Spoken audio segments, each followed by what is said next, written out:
Edhe 7 Rama si ky dhe 70 Rama tjenë nuk ka për të bërë asnjë ndryshim këtu. Edhe kushdo që të vijë atje në timon. Pra nuk do të jetë për mirë. Jo. Mos harrej menjen.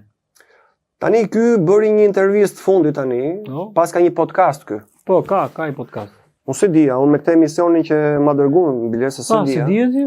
Jo. Çfarë thonë është një nga podcastet më të mira në Shqipëri. Shihet në mbar botën. E shohin gjithë çfarë janë influencerët huaj, e kanë si pikë orientimi tutorial që të marrin këshillat bazike të bëjt podcastet, përdoret mikrofonin, të kesh vesh për dëgjuar. Jo, unë tani pardje mora vesh që ky paska podcaste dhe kishte media shqiptare për shembull orientohen shumë nga mediat, televizion shqiptare, gazetarët, moderatorë nga më të shquar të Shqipërisë, më të suksesshëm. E ndjekin këtë podcast, E ndjekin dhe marrin shënime se si drejtohet pyetja, si dëgohet me vëmendje. Pra ne flet aty si stoik atje me një zë kështu do. Tevziu që kur dëgjoj këtë për herë të parë, nuk thot më pusho, nuk të pret fjalën. E shoh si model domethënë. Patjetër. Jo Shqipëria, por bota. Se ky normalisht Shqipëria është kthyer edhe në kryeredaktorin e mediave shqiptare, orienton media se si duhet ndiqet linja gazetareske, editoriale, politike, cila është kronikë e mirë që shërben shqiptarëve, cila është kronika e parë, e dytë, e tretë dhe e fundit në bazë të rëndësisë, si niset koka e lajmit, zhvillimi, mbyllja, zgjidhja. Po si një revolucion domethënë. Po. Jo, te po e marrin edhe shembull në përbot. Trumpi vetë për shembull fitoi zgjedhjet duke parë vetëm modelin e të ofruarit podcastit siç e bënte Rama. Me podcast e fitoi edhe ai, Trumpi në Amerikë. Gjithë mediat i kishin bojkotuar, sabotuar, se transmetonte asnjëri, me tek podcast që bëhem tek Joe Rogan, fitoi. Edhe ndoqi modelin e Ramës. Falë Ramës, okay, por nuk janë një kush. Nuk janë një to merita gjithë këto gjëra që mos më njohës. Madje edhe bumi i turistëve është nga vetë Rama që bën thirrje her pas here. Te podcasti i tij nxjerr to ministrat që numërojnë nëpër dogana sa turistë futet njëri, futet tjetri, numërojnë një sillë statistikat me fakte, argumente, gjitha bindse. Jo si flasin mediat që pa fakte pa gjëra. Ky ka me fakte, ka gjithë armatën, ushtri njerëzit, punojësit e tij që kanë dalë në terren, i numërojnë me fakte të gjitha, ja si janë dokumentuara, ky i thotë. Pas kemi një margaritar në mes të llumit, domethënë, një dritë në horizont. Po më thuaj pak si e ke parë ti këndvështrimin tënd për sa për këtë podcast, përderisa pas ke mësuar tani së fundmi. Po tani që më the që e paska të shpesh këtë, unë për herë të parë pash këtë. Madje para disa ditësh kanë nxjerrë edhe stafin e tij, që ka konkuron mbinshëm me qindra intervista që kanë bërë, thotë që janë njerëz që kanë qëndruar në heshtje. Që po bënte prezantimin e stafit të ri, doni fytyra të reja ju, ja shife se i sollon fytyra të reja, kështu që. Jo për stafin e Partisë Socialiste, të forumin rinor e tjerë që ka aktivizuar për fushat. Ky është stafi i medias podcastit. I medias ishte kjo. Po. E nëse që ka shumë aktivizuar ky. Patjetër. Edhe thoshte aty që kishte ftuar kryebiskopin e ri të Kishës Ortodokse ato që falis Shqipërisë, aty. Edhe bëri përshtypje ajo hyrja që bëri ky tani. Sepse tha, forluturi, tha, keni rastisur, tha, të merrni pjesë në podcastin e 13, në episodi 13, tha.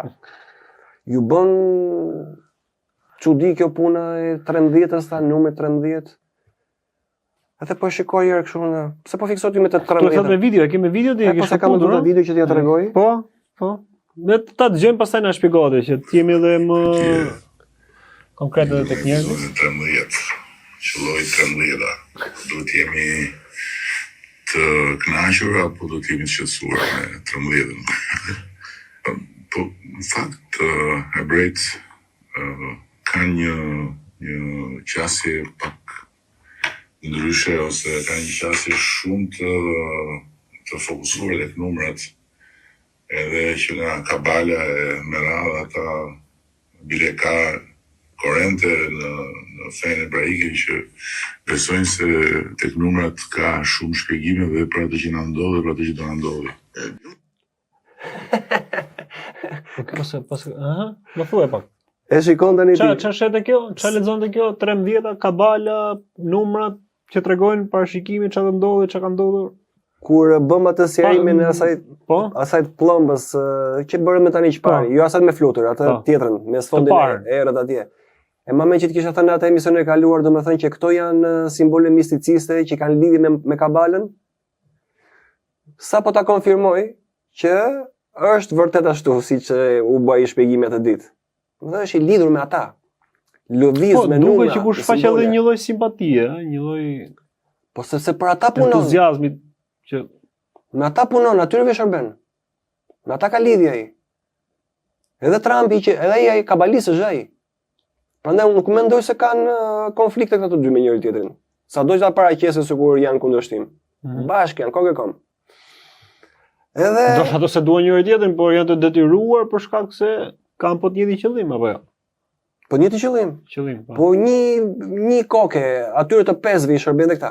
Gjithë që janë poshtë hierarkisë, piramidës. Se është bëhet fjalë për piramidë. Ktu do lidhet kjo piramidë tani. Do e lidh. Tha numrin 13. Ai numri 13 që përmendi këtu është po ta shohim tek $1, tek kartë monedha $1 atje, është plot me elementin 13. Piramida, po ta shikosh, ka 13 shtresa. Vjen e gjerë nga poshtë dhe duke u zvogluar, përfundon me trekëndshën e maj. Po ti numërosh ato janë 13 kate. Në fund fare është ajo trekëndshë me të syrin atje. Nga krahu i djathtë është një shqiponjë atje që ka të formuar flamurin e Izraelit me ca yje. Ato yjet janë 13. 13 yje. Që është sipër shqiponjës. Bëni krahasimi, shikoni $1. Në kthetrat e saj, te ktheta e majt e shqiponjës, mban disa shigjeta. Edhe janë 13 shigjeta. Tani, do thosh ti pse 13-ën? Po. Lidhet me që nga dhjata e vjetër që tek 13 fëmijët e Jakovit. Janë 13 fiset e Izraelit. 12 por është plus 1, është dhe djali i vogël. Janë 13 fiset e Izraelit. Hebraizëm, kabalizëm, misticizëm, ndorthuren, lidhen gjitha këto bashk. Ky është shërbëtori i tyre. Që do të thotë? Të 13 familjet? Çfarë misioni kanë? Cili ka qenë misioni i tyre? Çfarë është e shkuara? Çfarë pret e ardhmja? Këta e lidhin. Çfarë synimi është kanë ta pra? Po synimi është domethënë që Izraeli, meqense ato ishin 13 fiset e Izraelit, është thënë që edhe nga vetë këta rabinët që i shërben Trumpi që e bën president aty, kishin thënë që do bëjmë neve Izraelin vendin qendrën e botës. Atje. Kurse kryeqyteti i Izraelit do jetë Palestinë, ai do jetë Jeruzalemi. Nga Tel Aviv do kalojë atje. Sepse aty do ndërtohet një tempull atje. Po përpiqen ta ndërtojnë tani se kanë kollaj, sepse duhet të shembin diçka që të ndërtohet kjo. Duhet të shembet xhamia e Omarit, që për botën muslimane është e shenjtë, edhe nuk të lejnë ata. Kupton se po e goditën atë atje, do sulen këta, do bëhet kaos.